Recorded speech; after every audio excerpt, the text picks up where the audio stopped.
Well, the most viable and especially the most successful approach I've had to building my brand, which is interesting because I started with a blog. I was very comfortable writing. You can edit, and if you say something wrong, you can delete it before you publish it. With a podcast, though, it was very scary for me, and I actually had announced in December of 2008 that I wanted to start a podcast on my blog. I had written a whole post that said, "Get ready because my podcast is coming out soon." This is December of 2008. I bought all this equipment. I put out an audio file that was like, "Hey guys, this is what it's going to be like. I don't know what I'm going to talk about."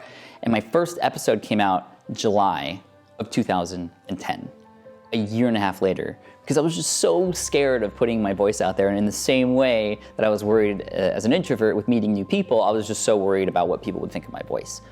I've had over 13.5 million downloads of my podcast since launching it in July 2010. Nobody has said anything about my voice. Actually one person has, me. I still don't like listening to my voice, and I think a lot of us can relate to that.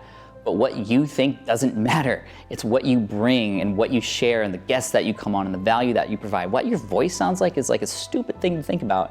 And if I were to go back in time, that's what I would tell myself. The podcast has been amazing for the success of my brand. And I initially started it with a new show every other week because, again, I was just kind of slowly getting into it. And then I went to a conference once where I was blogging 3 times a week and had a podcast come out every other week. So mostly I was a blogger at that point. And I went to this conference, and everybody who came up to me at that conference could not stop talking about how much they loved my podcast.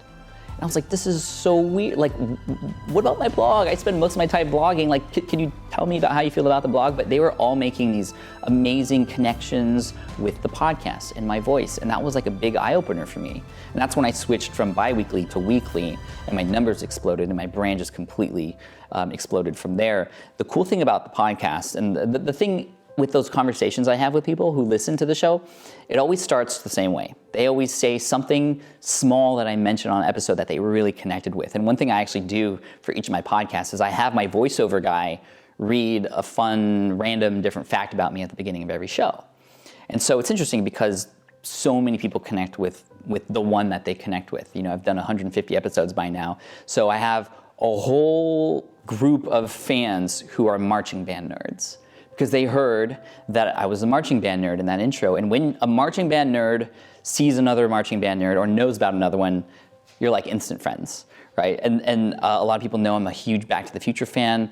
Some people, like this guy came up to me one time at a conference, and he came in a little too close, like he was getting a little uncomfortable, and he whispered in my ear. I thought he was like gonna kiss me or something. But he said, "Pat, I'm afraid of spiders too."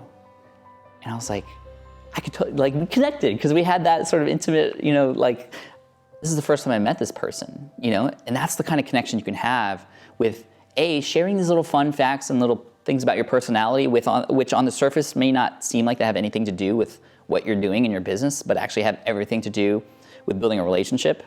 Therefore, I feel like they have everything to do with your business. But B, they hear your voice as well. And when you hear somebody's voice, you hear the intonation, you hear the dynamics, the emotion.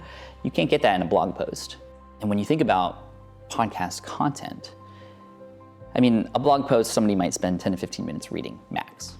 A video, maybe less than that, 5 minutes. With a podcast, people are listening to my show for over an hour, and I'm in their earbuds. They're not doing anything else except for mindless things like walking or washing the dishes or going to the gym. So I am literally with them in their lives, and they are just listening to me. And it's just like I'm in a stadium full of 82,000 people, which is the average amount of downloads I have per episode after 6 weeks. I imagine myself in front of an audience of 82,000 people, and the kind of impact that your message would have. Well, that's what you're doing with a podcast, but you're just in your home and you're recording it, and you can practice and you can get better at it. It's just amazing the impact that the podcast has had. And it has become just the biggest lead generator, the biggest thing people have talked about and shared with other people. So I would say absolutely it's the podcast more than anything.